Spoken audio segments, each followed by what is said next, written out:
In recent times, Ferrari has consistently disappointed, and the British Grand Prix was no exception. As expected, Charles Leclerc expressed his disappointment to the media, stating that his team didn't fulfill their promises. Will things ever improve for the Marinello-based team? Let's find out in today's video. But before we do that, don't forget to hit that like and subscribe button down below if you like all things F1. Alright, now let's get back to the video. Even though Charles Leclerc started the race in 4th place and his teammate Carlos Sainz in 5th place at Silverstone, it was disappointing to see both Ferrari drivers finishing in 9th and 10th positions. Once again, Ferrari's strategy came under scrutiny and raised doubts about their decision-making on Sunday. Ferrari made a questionable decision during the race by opting for a 2-stop strategy for Leclerc, pitting him on lap 17, which was significantly earlier than other top 10 competitors. Additionally, Sainz was given hard tires while most of the field chose medium-soft tires due to the low degradation. These strategy choices had negative consequences for both drivers. Leclerc got stuck behind Alex Albon's Williams after a safety car restart near the end of the race, and Sainz lost 3 positions in just 1 lap, experiencing a setback. During a conversation on the Sky Sports podcast, Bernie Collins expressed her belief that Ferrari's inability to adjust to the lower temperatures and degradation during the Grand Prix was a key factor in their performance. She also speculated that Leclerc's electrical problem during Friday's second practice session might have had a negative impact on their overall performance. Bernie Collins, a former strategy chief at Aston Martin, shared these thoughts. For a Ferrari to be beaten by Williams at Silverstone is borderline unacceptable from a team performance side. They stuck. They were one of the few teams along with McLaren who stuck to the medium-hard strategy, despite evidence showing throughout the race that probably the medium-soft strategy in terms of lower degradation was better.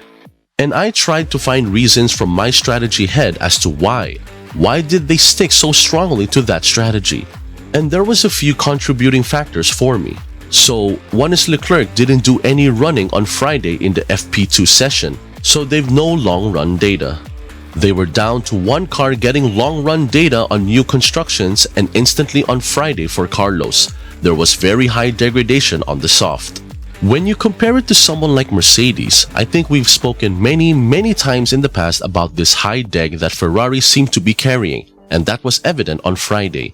And that maybe scared them away from the softer compounds in the race despite evidence from others. They were also worried about both Ferraris were running with both Mercedes directly behind, and at one point they've given them the gap of the car behind and trying to say, you need to maintain this gap in order to be free from undercut risk. So, they were very concerned about being undercut by both Mercedes, which I think is why they forced Leclerc in particular to go early. And that forced the hard tire because you have a longer stint to do. So, there was a few little knock-on things there.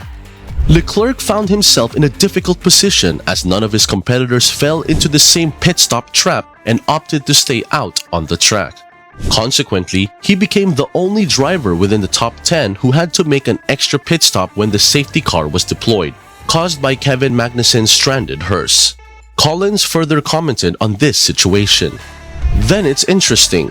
A few laps into that hard stint, Leclerc actually says, I think we've gone too early, guys. And I think it was a bit obvious at that point that they had gone too early when nobody is covering this situation. And then they're forced into the safety car to box again, because they've already done 14 laps on these hard tires. So, that just compounded the issue for the car. But Silverstone historically has a very high risk of safety cars. So, you need to be open to the possibility of a safety car coming at some point in the race, and you need to be ready or in your best position for that. So, I could see where the nerves of the undercut from Mercedes came, particularly with Russell on softs that you think is going to box early on the hard tire. But they missed what others picked up on that. The deg was much lower with the lower track temperature than it had been on Friday. Maybe for them, if they'd fitted the soft, the deg would have been too high. Maybe they just cannot control that soft tire. Not clear, but it's easy in hindsight. Definitely went too early and then weren't fit to benefit. But they will be disappointed. The entire team will be disappointed. Collins further commented, "But it doesn't feel like the car as a package is poor. It just feels like its network and the team around it. It always sort of feels to me like the communication within to get the decisions made quickly. And we've seen time and time again on the pit walls questions being asked if drivers on certain decision has been made. I don't think it's fundamentally the strategy team are poor, or don't think that fundamentally any of the engineering team were poor. I think it's that other group. They're not making decisions quickly enough. It feels like there's too much checking someone's opinion or getting authority to do something or get an approval or a discussion on why what we're doing is right or wrong. It feels like it feels like the strategy team haven't enough authority to just make a call and make it stick. And there's too much discussion as to whether the strategy team are right or not. I don't know. It's surmising from the outside of the uncertainty and the calls." Before the race, Ferrari had aimed to surpass the two McLarens that were ahead of them on the grid. However, Leclerc didn't pose a significant challenge to Oscar Piastri when the Australian driver held the third position. Both Ferrari drivers were also disadvantaged by the timing of the safety car, which allowed some of their rivals to make a beneficial pit stop without losing much time. Leclerc openly acknowledged that the SF23 car lacked pace, especially in high-speed corners, which became evident at Silverstone. He shared these insights with Sky Sports F1. "Coming into the weekend, I think we expected a difficult weekend, but definitely not to that extent. In qualifying, it was a bit better than what we expected. In the race, I would say it was a bit worse than what we expected. So we need to work on that. We didn't have much degradation, just the pace of the car wasn't there. We were struggling in the first part of the race. On the first stint, Mercedes and McLaren were really quick. Mercedes on the softs with George Russell was very fast. I managed to keep him behind, and then I don't know what happened.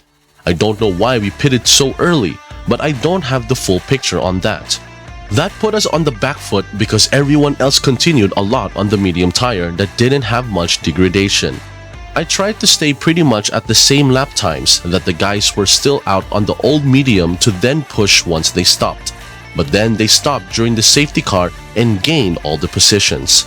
Not the greatest race today. I was trying to attack with the new medium after the safety car, but Alex Albon had the DRS on the car in front, so it was impossible for me to make a move. Max Verstappen has established himself as a formidable force in his dominant RB19 car, making it exceptionally difficult for his rivals to catch up.